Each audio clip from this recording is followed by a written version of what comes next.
Job chapter 15. Then Eliphaz the Temanite answered, Should a wise man answer with vain knowledge, and fill himself with the east wind? Should he reason with unprofitable talk, or with speeches with which he can do no good? Yes, you do away with fear, and hinder devotion before God. For your iniquity teaches your mouth, and you choose the language of the crafty. Your own mouth condemns you, and not I. Yes, your own lips testify against you.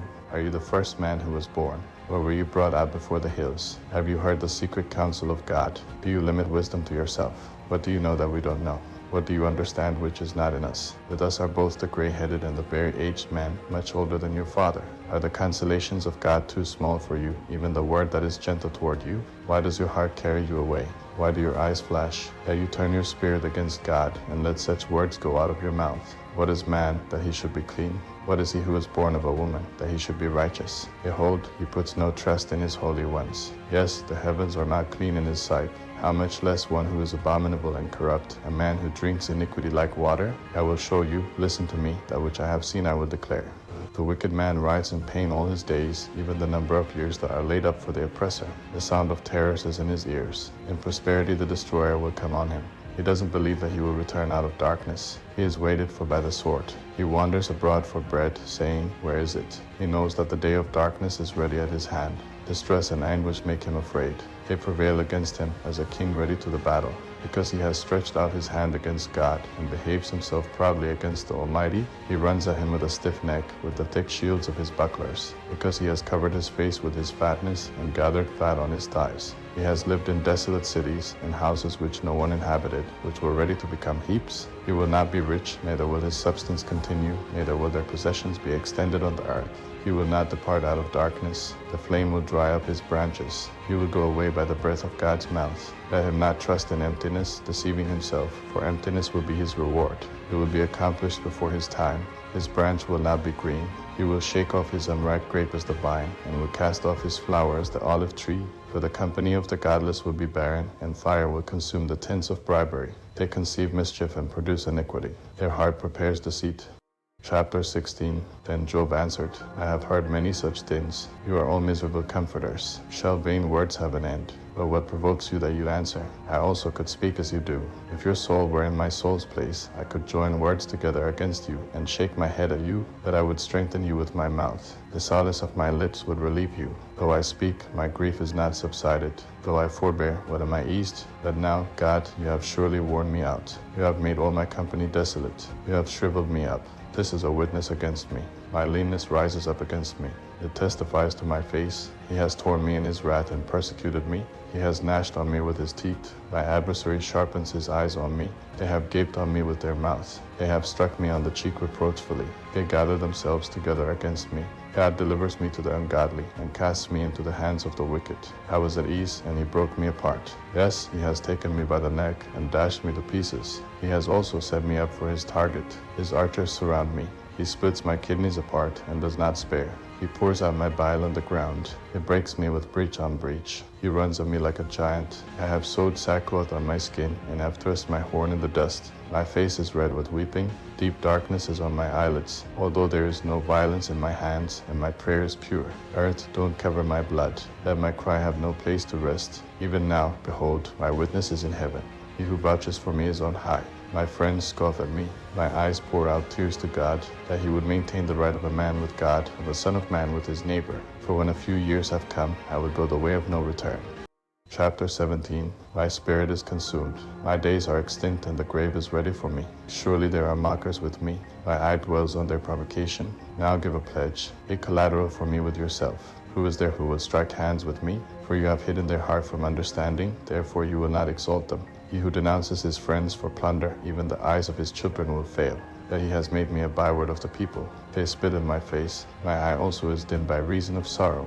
All my members are as a shadow. Upright men will be astonished at this. The innocent will stir himself up against the godless. Yet the righteous will hold to his way. He who has clean hands will grow stronger and stronger. Let us for you all come back. I will not find a wise man among you. My days are past, thy plans are broken off, as are the thoughts of my heart. They change the night into day, saying the light is near in the presence of darkness. If I look for Sheol as my house, if I have spread my couch in the darkness, if I have said to corruption, you are my father, and to the worm, my mother, and my sister, where then is my hope? As for my hope, who will see it? Shall it go down with me to the gates of Sheol, or descend together into the dust? Job chapter 18. Then Bildad the Shuhite answered, How long will you hunt for words? Consider, and afterwards we will speak. Why are we counted as animals, which have become unclean in your sight? You will tear yourself in your anger. Will the earth be forsaken for you, or will the rock be removed out of its place? Yes, the light of the wicked will be put out. The spark of his fire won't shine. The light will be dark in his tent. His lamp above him will be put out. The steps of his strength will be shortened. His own counsel will cast him down. For he is cast into a net by his own feet, and he wanders into its mesh. The snare will take him by the heel. A trap will catch him. A noose is hidden for him in the ground, a trap for him on the path. Terrors will make him afraid on every side, and will chase him at his heels. His strength will be famished. Calamity will be ready at his side. The members of his body will be devoured. The firstborn of death will devour his members. He will be rooted out of the security of his tent. He will be brought to the king of terrors. There will dwell in his tent that which is none of his. Sulfur will be scattered on his habitation. His roots will be dried up beneath. His branch will be cut off above. His memory will perish from the earth. He will have no name in the street. He will be driven from light into darkness and chased out of the world. He will have neither son nor grandson among his people, nor any remaining where he lived. Those who come after will be astonished at his day, as those who went before were frightened. Surely such are the dwellings of the unrighteous. This is the place of him who doesn't know God. Job chapter 19. Then Job answered, How long will you torment me and crush me with words? You have reproached me 10 times. You are ashamed that you attack me.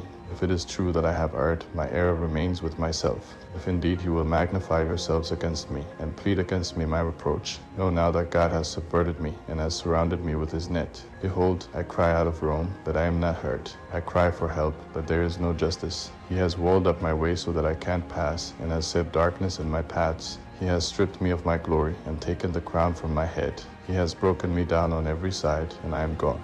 He has plucked my hope up like a tree. He has also kindled his wrath against me. He counts me among his adversaries. His troops come on together, build a siege ramp against me, and encamp around my tent. He has put my brothers far from me. My acquaintances are wholly estranged from me. My relatives have gone away. My familiar friends have forgotten me. Those who dwell in my house and my mates consider me a stranger. I am an alien in their sight. I call to my servant, and he gives me no answer. I beg him with my mouth. My breath is offensive to my wife. I am loathsome to the children of my own mother. Even young children despise me.